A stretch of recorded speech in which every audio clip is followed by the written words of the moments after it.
En este vídeo voy a hablar del título 3 de los actos administrativos, capítulo 1, requisitos de los actos administrativos. El artículo 34 de la Ley 39/2015 nos habla de la producción y contenido. Los actos administrativos que dicten las administraciones públicas, bien de oficio o a instancia del interesado, se producirán por el órgano competente, ajustándose a los requisitos y al procedimiento establecido. El punto 2 nos habla que el contenido de los actos se ajustará a lo dispuesto por el ordenamiento jurídico y será determinado y adecuado a los fines de aquellos. El artículo 35 es un artículo que hay que andar con mucho cuidado porque es un artículo muy preguntable y nos cambian muchas palabras que parece que no, pero eso es lo que lleva a error, generalmente los tipotext. Entonces, el artículo 35, la motivación, serán motivados con sucinta referencia de hechos, o sea, con breve referencia de hechos y fundamentos de derecho, a los actos que limiten, no suspendan. He visto exámenes que ponen suspenden derechos, no. Los actos que limiten, es la palabra clave de esta frase, derechos subjetivos o intereses legítimos, derechos subjetivos o intereses legítimos. B. Los actos que resuelvan procedimientos de revisión de oficio de disposiciones o actos administrativos, de recursos administrativos y procedimientos de arbitraje, y los que declaren su inadmisión. C. Los actos que se separen del criterio seguido en actuaciones precedentes, es decir, actuaciones precedentes que sea la costumbre, se ha resuelto o se viene resolviendo de una manera concreta y bueno, pues se separan de ese criterio que viene siendo así, que es la costumbre. O del dictamen de órganos consultivos. D. Los acuerdos de suspensión de actos, cualquiera que sea el motivo de esta, así como la adopción de medidas provisionales previstas en el artículo 56. E. Los acuerdos de aplicación de la tramitación de urgencia, ampliación de plazos y realización de actuaciones complementarias. Los actos que rechacen pruebas propuestas por los interesados. Los actos que acuerden la terminación del procedimiento por la imposibilidad material de continuarlo por causas sobrevenidas, así como los que acuerden el desistimiento por la Administración en procedimientos iniciados de oficio. No dice nada de interesados, de oficio. También las propuestas de resolución en los procedimientos de carácter sancionador, así como los actos que resuelvan procedimientos de carácter sancionador o de responsabilidad patrimonial, y los actos que dicten en el ejercicio de potestades discrecionales, así como los que deban de serlo en virtud de disposición legal o reglamentaria expresa. El punto 2 nos habla de que la motivación de los actos que pongan fin a los procedimientos selectivos y de concurrencia competitiva se realizará de conformidad con lo que dispongan las normas que regulen sus convocatorias, debiendo en todo caso quedar acreditados en el procedimiento los fundamentos de la resolución que se adopte. Entonces aquí, importante, los actos deben ser motivados en estos casos que dice aquí, con una breve referencia de los hechos que llevan a su motivación y fundamentarlo en derecho. Esto es así por este motivo y porque viene así en esta norma, en esta disposición, en este reglamento, en esta ley. Se tiene que fundamentar la motivación, fundamentos de derecho. Hacemos un breve repaso para recordar lo que acabamos de decir. Los actos que limiten derechos subjetivos o intereses legítimos, los que resuelvan procedimientos de revisión de oficio, los recursos administrativos tienen que venir motivados, los procedimientos de arbitraje y los que declaren su inadmisión. Inadmito esta solicitud por esto y por esto, de venir motivado. Los actos que se separen del criterio seguido en actuaciones precedentes, la costumbre, o dictamen de órganos consultivos. Los acuerdos de suspensión, suspendemos, en el artículo 22 se suspende este acto por este motivo. ¿Cuál es el motivo? Pues hay que motivarlo, así como la adopción de medidas provisionales previstas en el artículo 56. Los acuerdos de aplicación de la tramitación. Si tramitamos de urgencia, ¿por qué motivo? Tenemos que decirlo. Si hacemos una ampliación de plazos, también. Si realizamos actuaciones complementarias, también tenemos que motivarlo. Los que rechacen pruebas propuestas por los interesados, si un interesado quiere poner una prueba en un acto administrativo, si se rechaza, tiene que dar una motivación porque se está rechazando, porque no es admisible esa prueba por los motivos que sean. Los actos que acuerden la terminación del procedimiento por la imposibilidad material de continuarlo por causas sobrevenidas, así como el desistimiento de la Administración en los procedimientos que sean de oficio. Las propuestas de resolución de carácter sancionador, las que resuelvan procedimientos de carácter sancionador o responsabilidad patrimonial, y aquellos que se dicten por ejercicio de potestades discrecionales. Y luego, como dice, en la motivación de los actos que pongan fin a los procedimientos selectivos y de concurrencia, pues se harán en lo que dispongan las normas que regulan esas convocatorias, y debiendo en todo caso pues, estar acreditados los fundamentos de la resolución que se adopte.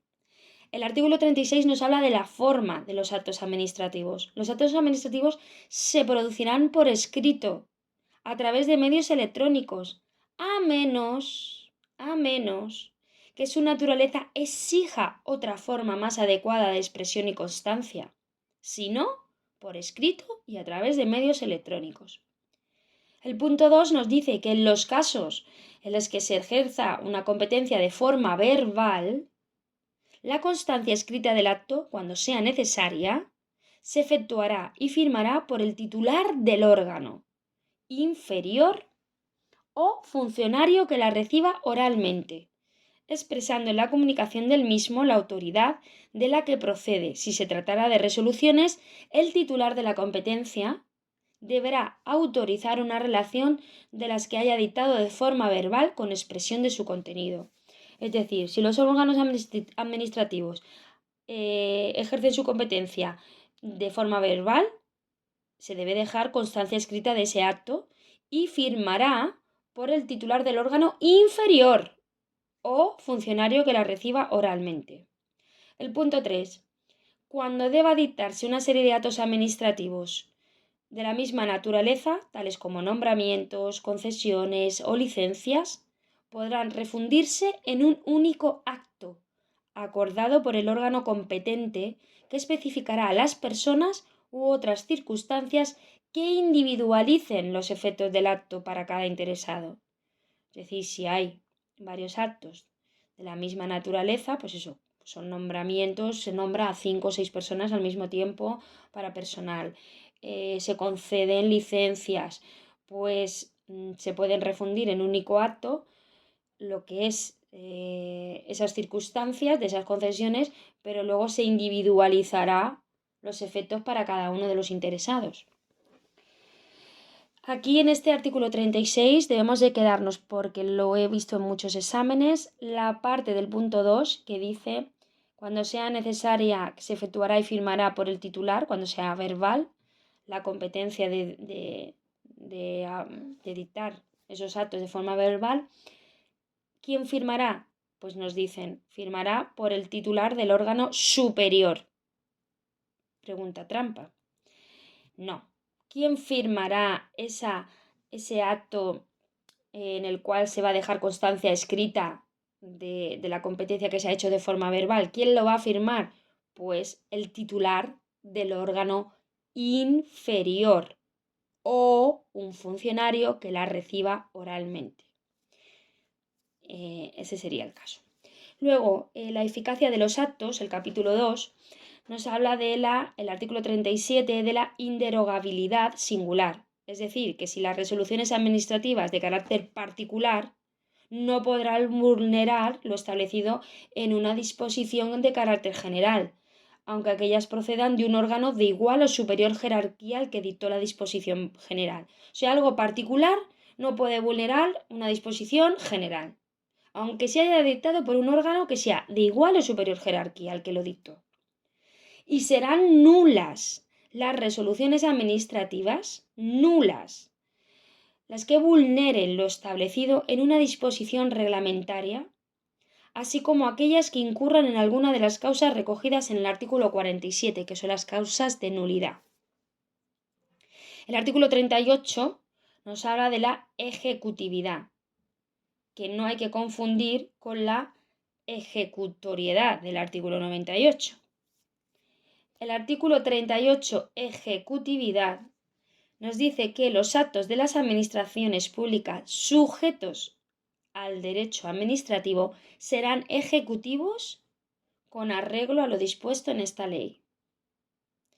El 39 nos habla de los efectos de la validez de los actos administrativos. Los actos de las administraciones públicas sujetos al derecho administrativo se presumirán válidos y producirán efectos ¿desde cuándo? Desde la fecha en la que se dicten, salvo que en ello se disponga otra cosa. Aquí he visto que ponen producirán efectos desde su notificación. No.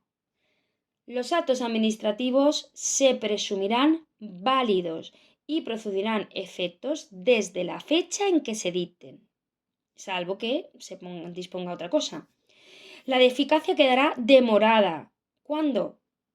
¿Cuándo queda la eficacia demorada? Pues bien, cuando lo exija el contenido del acto o cuando esté supeditada a su notificación, publicación o aprobación superior. En estos 4 casos, cuando lo exija el contenido del acto, cuando esté supeditada a una notificación, a publicación o aprobación superior. Excepcionalmente, ojo, excepcionalmente podrá otorgarse eficacia retroactiva a los actos cuando se dicten en sustitución de actos anulados. Así, cuando produzcan efectos favorables al interesado, siempre que los supuestos de hecho necesarios existieran ya en la fecha a que se retrotraiga la eficacia del acto y ésta no lesione derechos o intereses legítimos de otras personas. Este punto 3 del artículo 39 de los efectos o validez de los actos es muy importante, porque ¿cuándo se podrá otorgar eficacia retroactiva a los actos?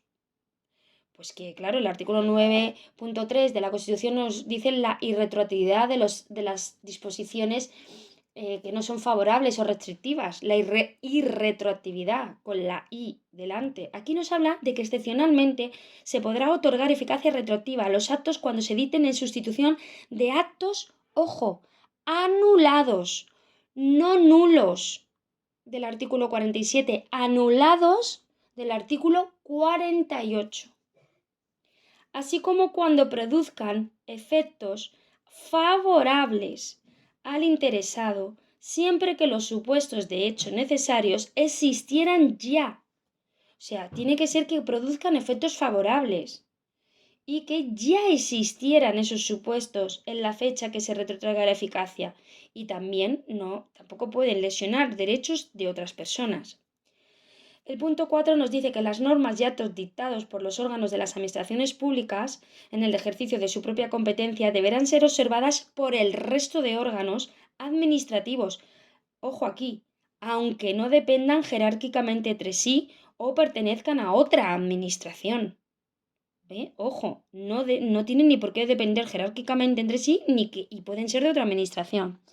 Luego el punto 5 nos dice que cuando una administración pública tenga que dictar en el ámbito de sus competencias un acto que necesariamente tenga por base otro dictado por una administración pública distinta y aquella entienda que es ilegal, podrá requerir a esta previamente para que anule o revise el acto de acuerdo con lo dispuesto en el artículo 44 de la Ley 29/1998, 13 de julio de la Jurisdicción Contenciosa Administrativa, y de rechazar el requerimiento.